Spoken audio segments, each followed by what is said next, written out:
want to thank everybody for coming here today. ACLU Ohio press conference and our unveiling of the latest edition of what we call the Ohio's State House Prison Pipeline Report. Joining me, you'll also be hearing from them today, are Carrie Bloom from the Office of the Public Defender and Barry Wilford from the Ohio Association of Criminal Defense Lawyers. You might recall, and if you didn't, I'll explain, that last session, after 6 months of business over there, we came in the late summer, early fall, and we unleashed our first State House to Prison Pipeline Report. It was born out of a certain amount of frustration because it is not unusual to be over at the State House and sitting through legislative committees and watching all the action, especially during budget season, for legislators to ask, why are our prisons so not only crowded, but overcrowded, which of course is a problem that has been going on not just recently, but for decades. I started with the ACLU in 1995, and this has been just as big a problem since then as it is now. And so it's not uncommon to hear all kinds of people ask, well, how did we get in this situation? Particularly from legislators. How did we get in this situation? Why do we have so many people in prison? Why are we so dramatically over capacity in our prison system?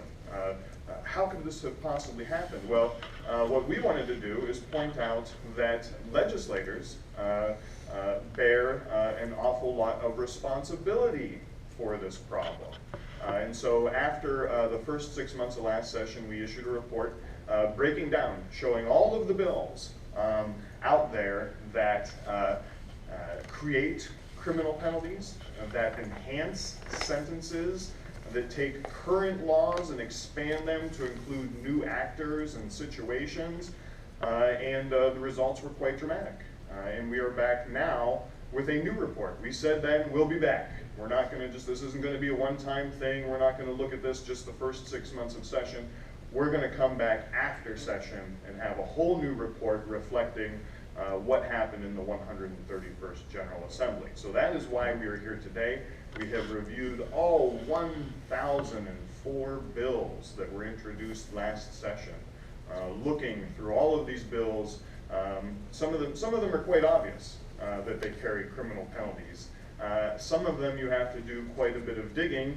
It might literally be one line in 100 pages of text that creates a new criminal penalty.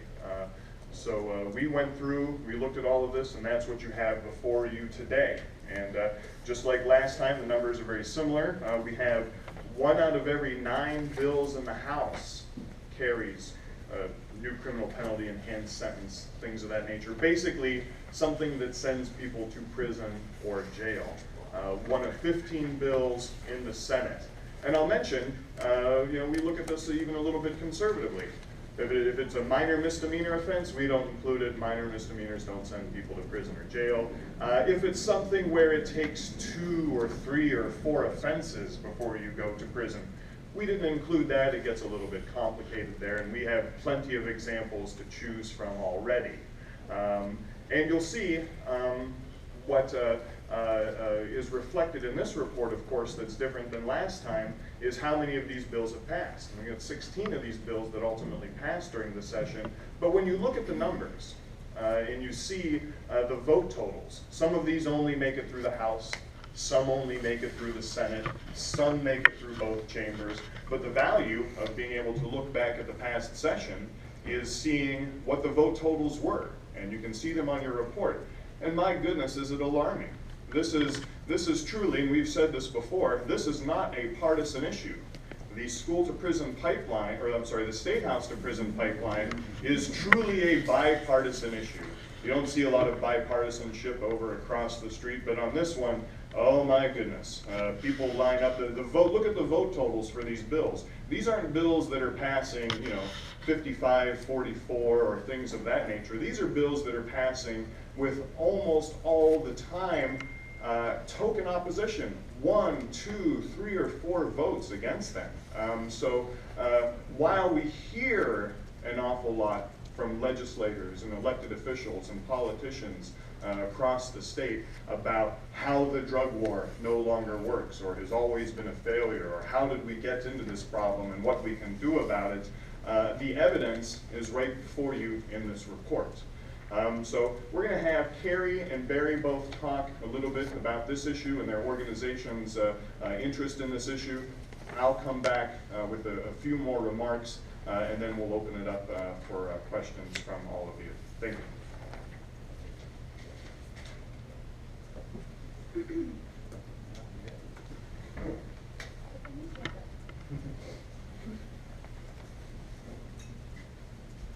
Good morning.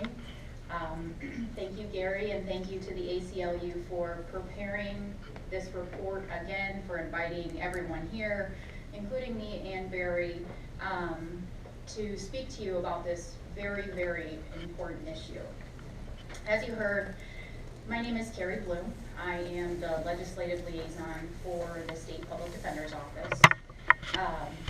And just a little bit about the State Public Defender and why we would be interested in this issue is that as the prison population grows and the population of incarcerated people grows across our state, my agency gets more clients.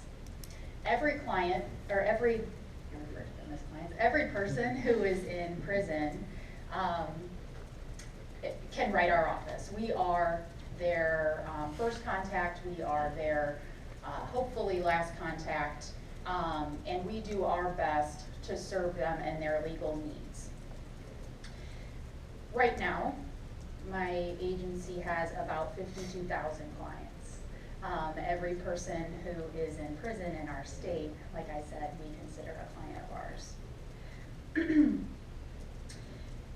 Like Gary said, there are many people who have a role in the issue that we're facing today and that we are describing to you today. Namely, though, the General Assembly plays a role in the number of criminal justice bills that are introduced and passed. For every bill that is introduced and passed, we get a new crime, an increased penalty, or more people in prison or jails for something that already exists. Gary talked a little bit about something that struck me. Regardless of if these bills pass or not, and I believe in the report there's voting records, the volume of criminal justice bills that are introduced reflects the values of our state. We are saying that introducing criminal justice bills, increasing sentencing, increasing mandatory sentences, and making more actions and activities crimes is something that we care about and that our legislators are dedicated to doing. As you heard, 1 out of 9 bills in the House was criminally justice-based, which is a phrase I just made up. But I think that knowing how many bills are introduced in the House is important. I think they got up to the 700s in the last session. So someone will do the math and tell us how many that is. And that is an astonishing number of bills based on criminal justice issues when we consider how many other issues face our state. You can see in the publication, and I believe there's an addendum with the current session's criminal justice bills, how many crime-based pieces of legislation are introduced each session. And as they are introduced, they each modify a part of our criminal code. So they either add or subtract or make a new section, and what happens is the criminal code grows both in volume and how complicated it is to use. As a defense attorney, we have the responsibility of knowing all of the things that are in the criminal code so that we can represent our clients to the best of our ability. When the code is in the thousands of pages, it is unrealistic to believe that judges, prosecutors, law enforcement, or defense attorneys will know how to use it effectively. It's also unrealistic to expect us as citizens to know what all is in there and know what acts are prohibited and will be punished. To that end, our state started the Criminal Justice Recodification Committee